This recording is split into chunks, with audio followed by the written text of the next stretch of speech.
Well, 680's Richard Southern joins us now. So, Richie, Sears Canada filed for creditor protection today, and what could be the beginning of the ending for the retailer. The chain announcing job cuts and store closures. So the possible demise of Sears Canada could affect malls across the country. Sure could, and obviously not good news at all for the many employees affected. This could really impact the overall Canadian economy. So Sears entering creditor protection today, Shauna, after years of dwindling sales. It announced some restructuring plans, so it's going to cut 2,900 jobs, and it's closing 59 locations. Let's look at a breakdown of those locations. So 20 full line, these are the main Sears Canada stores. 20 of them will be closed. None in the immediate Toronto area.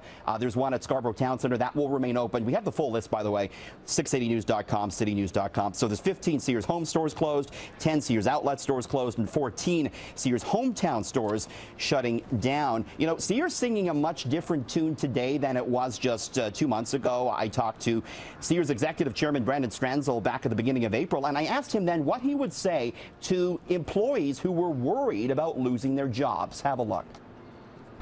I would say that, we have our own strategy, we have our own business, we have our own brand, our own label, our own cut and Sears Essentials, and we're on a path to reinventing this entire business. And you're posting the same type of losses that they are in the U.S. You're facing those same sort of issues with money going online, are you not? We have an entire new online business. If you were to look at our website, very different than it looked a year ago. We've really changed the whole business.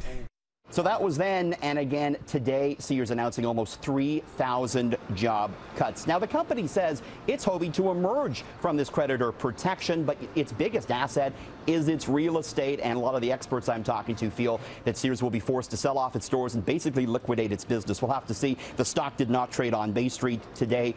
Shauna, Sears just the latest company to get upended by e-commerce.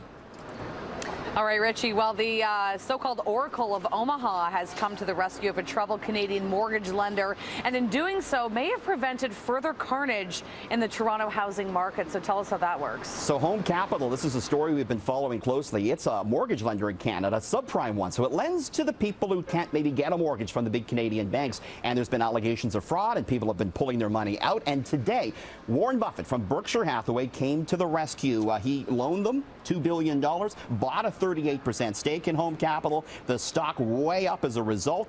Berkshire, by the way, bought at $10 per share. The stock closed at 19, so they've already made money on this. And indeed, there was a concern that Home Capital could maybe drag the entire Toronto housing market down the tube. So the fact that the Oracle of Omaha, as they call him, Shauna, has made an investment in it is supporting, I think, the Toronto housing market on a whole, and it was good news for Bay Street today.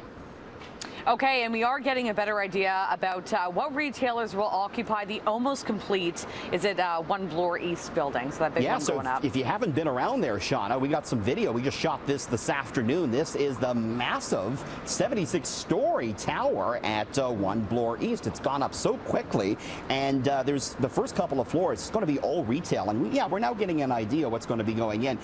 There'll be a massive grocery store, a 2-story, 18,000 square foot Mark McEwen grocery store going in here, slated to open at the end of 2018, according to Retail Insider. And Nordstrom Rack is going in. This is the discount offshoot brand of Nordstrom. There's been rumors as well that Apple may open in there. And just across the street, Shauna, there's another tower that's going to be shooting up, 84 stories at One Bloor West, and it too is going to have a lot of retail. So Yonge and Bloor is going to look a whole lot different in the coming years.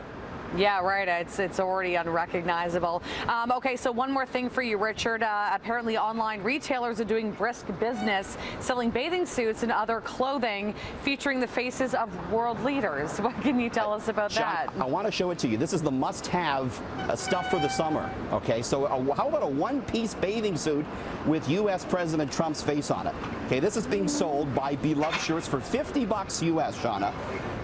Online retailer Get On Fleek is also selling a male romper with Kim Jong-un's mug on it. Oh, boy.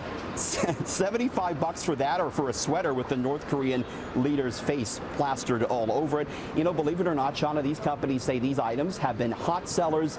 They can barely keep them in stock. Must-haves for the summer. Must-haves. I can see you in the Kim Jong-il one right now. Oh, you think? Kim Jong-un, yeah, right. It would be flattering to me, you think? I think so. Why not, Richie? You can pull it off for sure. I'm just as crazy as he is, right, Shauna? Absolutely. I do know you pretty well.